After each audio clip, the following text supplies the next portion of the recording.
लोकसभा निवडणुकीत मतदारांनी सत्ताधारी महायुतीला जोरदार धक्का दिलाय।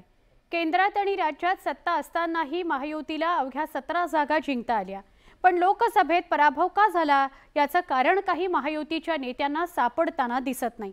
त्यामुळे वोट जिहाद नंतर आता अर्बन नक्षलची एंट्री यात झालेली आहे।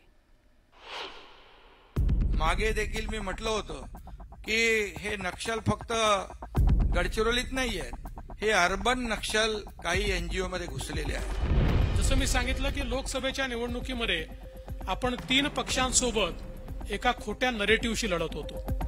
संविधान बदलणार, आरक्षण जाणार, असे अनेक नरेटिव्ह तयार झाले।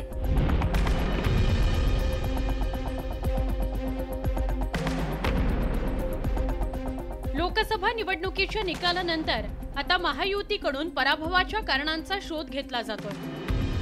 विदर्भ, उत्तर महाराष्ट्र, मराठवाडा, पश्चिम महाराष्ट्र आणि मुंबई या विभागात महाविकास आघाडीने जोरदार मुसंडी मारली आहे। महायुतीला आपल्या बालेकिल्ल्यात पराभवाचं तोंड पाहावं लागलंय।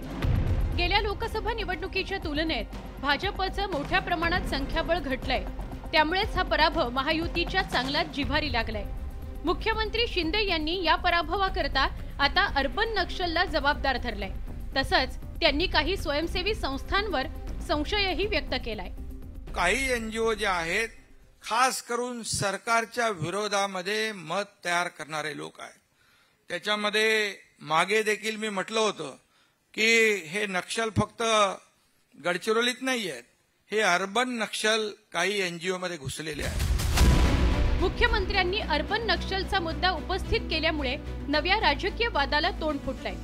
पण सत्ताधाऱ्यांकडून लोकसभेच्या पराभवासाठी केवळ हे एकच कारण दिलं जातंय असं नाही, तर लोकसभा निवडणुकीनंतर भाजपनं वोट जिहादचा मुद्दा उपस्थित केलाय।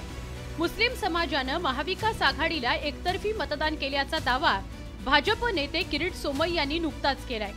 उद्धव ठाकरे यांच्या समर्थनार्थ वोट जिहाद, बांगलादेशींनी केलेलं मतदान याच्या संदर्भात मी आवाज उठवला। लोकसभा निवडणूक प्रचारातही कथित वोट जिहादचा मुद्दा गाजला होता। पंतप्रधान नरेंद्र मोदींनी कल्याणच्या प्रचार सभेत वोट जिहादवरून इंडिया आघाडीवर घणाघाती टीका केली होती।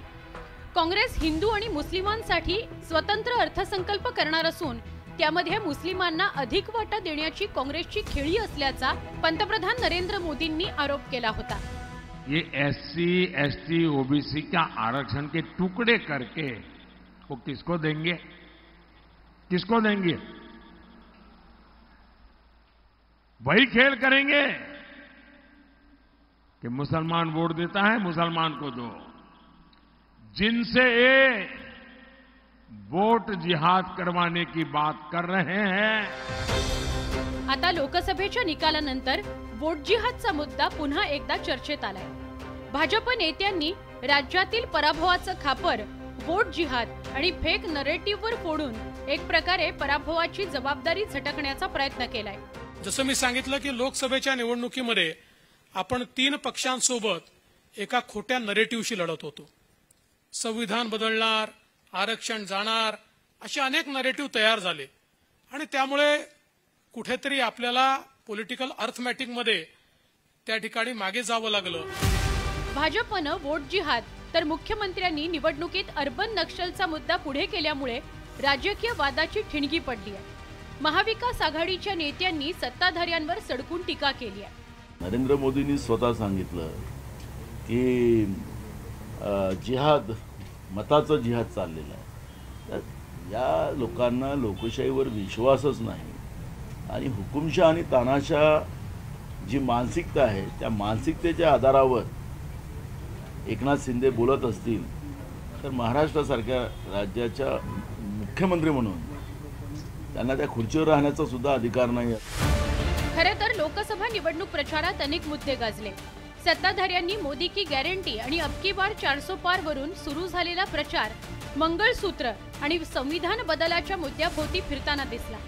आता लोकसभा पराभवाचं विश्लेषण करताना महायुतीच्या नेत्यांकडून वोट जिहाद आणि अर्बन नक्षलचा मुद्दा पुढे केला जातोय। त्यामुळे आगामी विधानसभेकरता सत्ताधाऱ्यांकडून नवा नरेटिव्ह सेट करण्याचा प्रयत्न तर होत नाहीये ना, अशी राजकीय वर्तुळात चर्चा आहे। Bureau report, news 18 Lokmat.